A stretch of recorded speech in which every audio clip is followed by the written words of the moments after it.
So this is one of the places where endangered frogs are living, and I come here on and off to catch any frogs or beetles or anything else along by the road curbs, but there are so many cars here, so it's kind of difficult.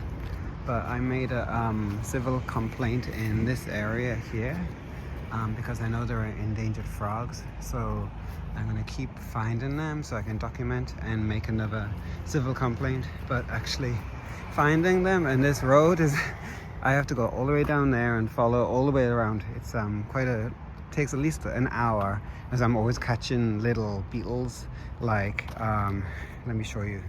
So this is where I find all of these bombardier beetles, just here. So I just literally handpick them one by one and catch them and then take them to the forest, because here is no longer a good place. So here's another kind of beetle that I often see. I don't find lots of them, not like the bombardier beetles, which are literally, I don't know, I've rescued probably 800 in total in only a few weeks, but this one, yeah, it's kind of cool, so I catch it as well. And look, I just found a pupa of ladybird, Mudang Bale. So cool.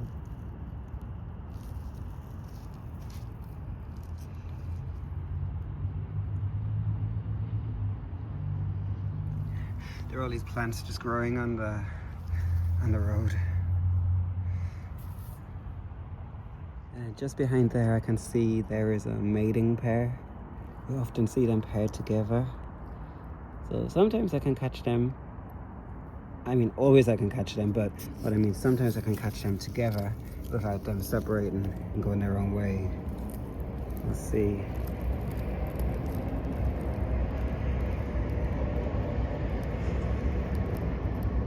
Okay, here's another one. Let me see if you can see when it shoots that spray, which is like 100 degrees.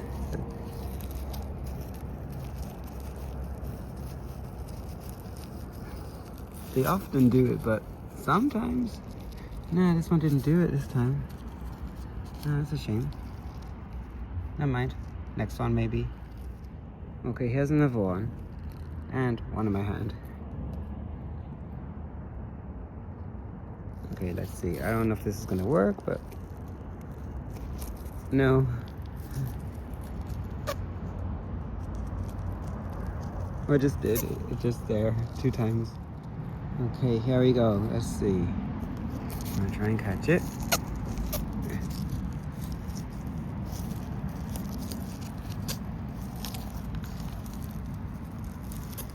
They can shoot that spray multiple times.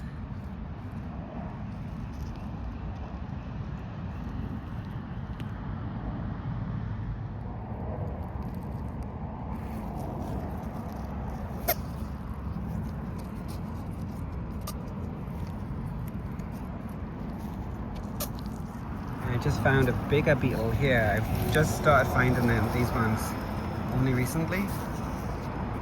It's a very cool beetle. Let's see. It's really wriggly. I don't want it to run away. It's very fast. I'm going to put it in a small enclosure. It wants to get out, but can I just, hopefully, it's very cool. It's got a shiny metallic look. It belongs in the family of vivid metallic ground beetles. So yeah, I got it again, got away, but I've got it, so I'm gonna keep this one safe. So for the second time, I just found a Mengongi digging frog just in this drain, same drain as last time. There it is. They're stuck in there. That's not good. Really not good. Anyway, it's okay now. I rescued it, it's safe. It's lucky that I keep checking. See, persistence is what you need to help animals. Turning up every day. It's kind of sad because these areas change so much. So So I just have to keep looking along the roads and if possible in the drains. This is the railway track above the KTX railway train. Highway over there. You can find the endangered frogs at any spaces, but tonight it's not very ideal conditions, really. Let's have a look in here. I don't see anything.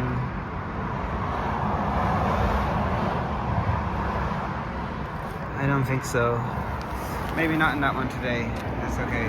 But I do find another Bombardier beetle. He has one of those hammerhead worms.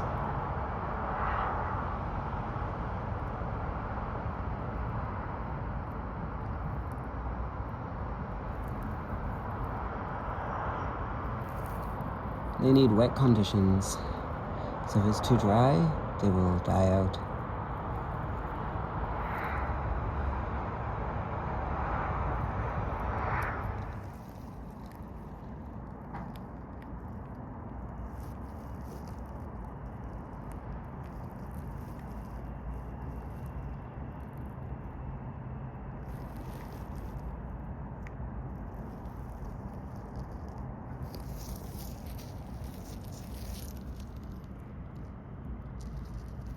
This is a kind of click beetle, and it's very cool. It can actually, if it's stuck upside down,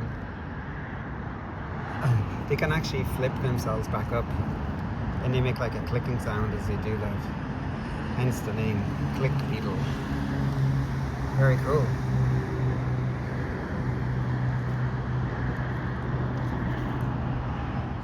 Finished here. I've got lots of Bombardier beetles, some isopods and snails and other little beetles, and the time is 10:10, but it's not time for bed because I have to go to the next place, so it's maybe a 10-15 minute bike ride.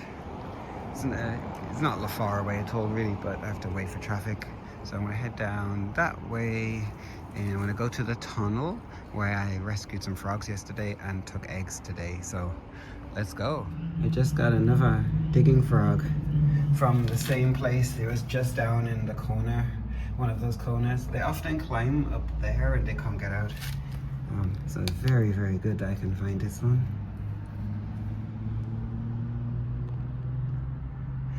Very cute. And you can see that its body is just swollen up a bit. That is a stress response. It's a defensive kind of thing. It looks very cute. It's okay, it's not in any harm's way. I should be wearing gloves. I have another pair of gloves to put on, so when I go to the next place. Anyway, look at that, isn't that wonderful?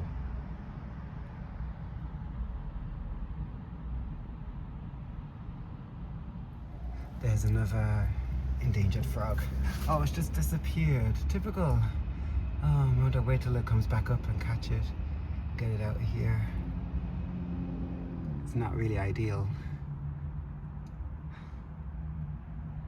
I'll wait. Okay, there's the second one. There it is, nice and safe. It just wanted to run away and I just got it, so that's good. And here's out with his place here, so very nice. Here's another one. Trouble is, they cannot climb this wall and it's pretty high up. So if you look from here, that's really too high. But if there are any frog ladders that are installed, at least they can climb out. But for now, it's not very good at all.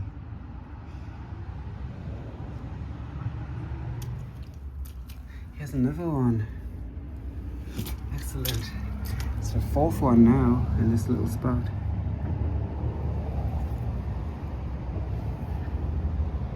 There we go. Oops, I got it. I'm gonna have to quickly check if there's any more. It's good I can find them. Okay, so I'm finished at this place and now I'm gonna cycle for 2 minutes down the road through the tunnel and go to the next place and spend about half an hour there or so. And there's probably going to be lots of millipedes, maybe a few frogs if I'm lucky. Time is 10:40. I can just see the moon in the sky. Okay, right, I'm gonna go. No sooner did I arrive, just got here, and there's the first frog on the road.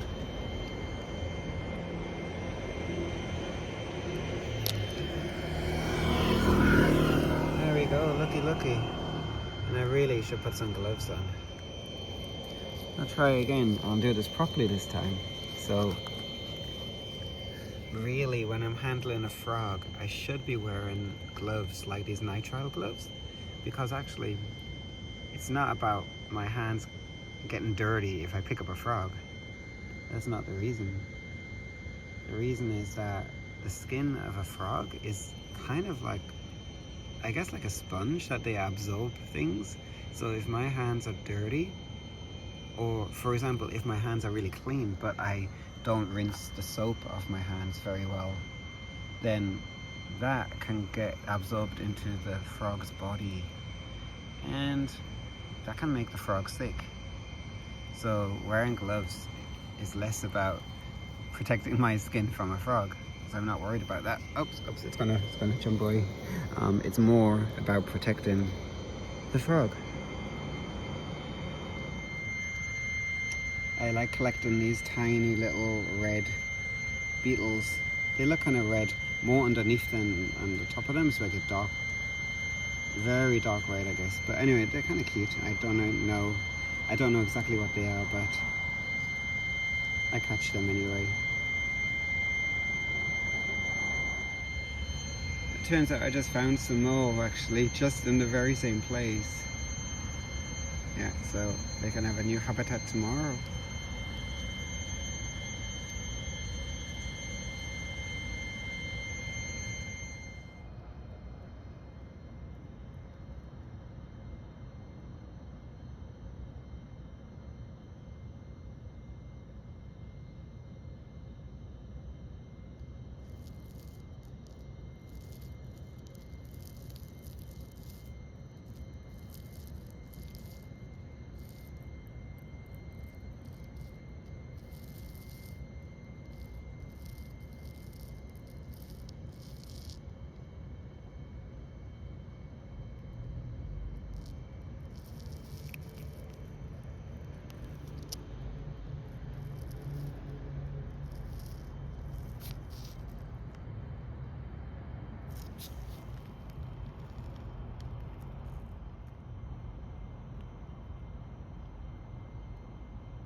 Success, another one. I know why it's here. You can see the ants on the road. Watch, maybe it'll eat.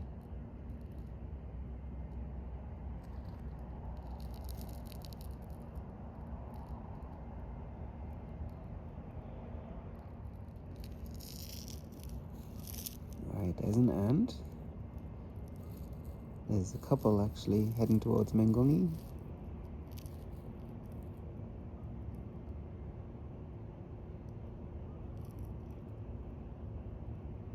Oh, I didn't eat them this time. It might be because the light is on the camera and it might be disturbing the frog. Sometimes they're okay and they can continue hunting away and feeding on the ants. It looks like the ants are working their way into that crack between the curb, and so the frog just parked itself here. This is Corolla borealis hunting, just finding a spot and not moving at all.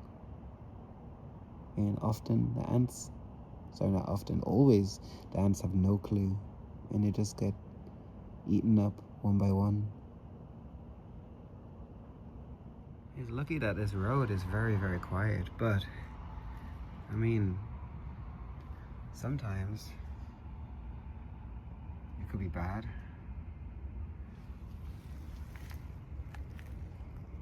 Another lucky frog. So I collected quite a few millipedes and some snails and some dogling beetles. And what I'll do is I'll take some green, some plants that they can feed on. So for example, these snails here, and they can live in the forest. So I'll put them in there and put some plants in here as well. I mean, this is all development site area anyway, so I can just take as much as I want. Doesn't matter.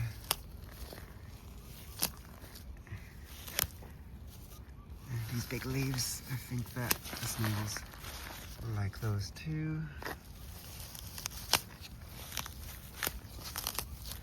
Yeah, I think that's nice. It's not a lot, but it's something. There we go. You know, and every day that I do a little bit to help those animals, it's really good. It's good for the forest where they go to as well. So perfect. And I'm finished for today. Time to go home. And just before I go home, I wanted to take a look if I could just find exactly this species, the tree frog. And I did. It was in the hole in the same tree as I always find them.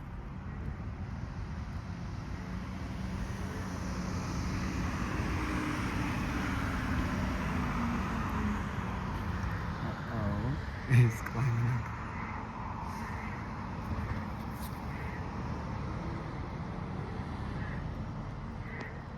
It's very cute.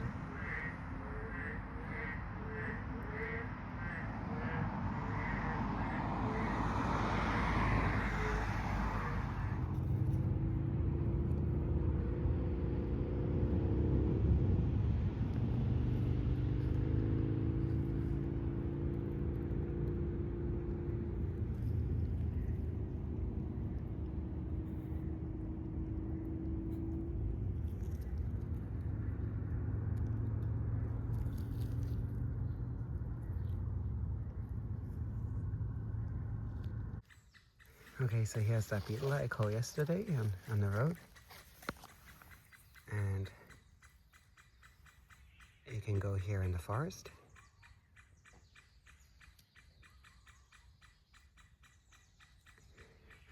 I chose this place again. I'm going to let lots of snails and millipedes go here. I think it's a nice spot. There's some rotten wood, fallen trees there, soft soil, lots of foliage. I think it's a very good place. And I got that really cool centipede too. Let's see. It's very cool. I like centipedes.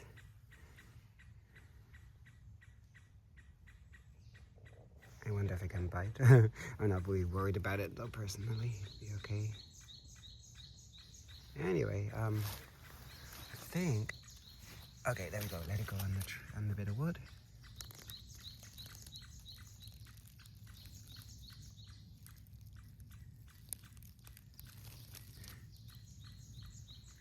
And all of those millipedes and snails and some pill bugs, slow bugs, darkling beetles, those creatures are all in this enclosure.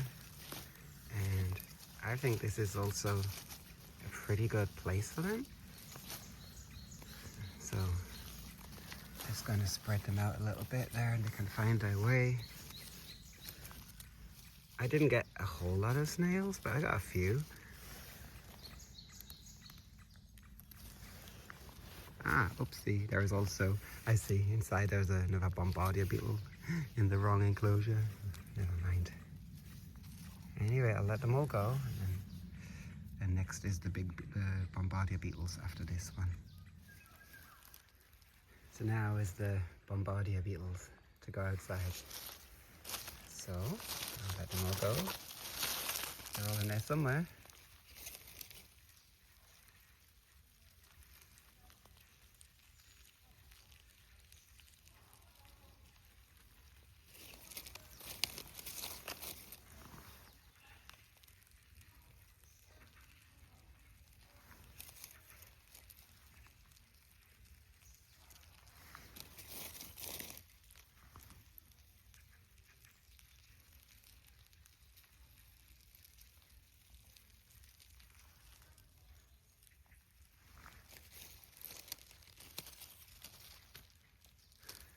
Almost all gone.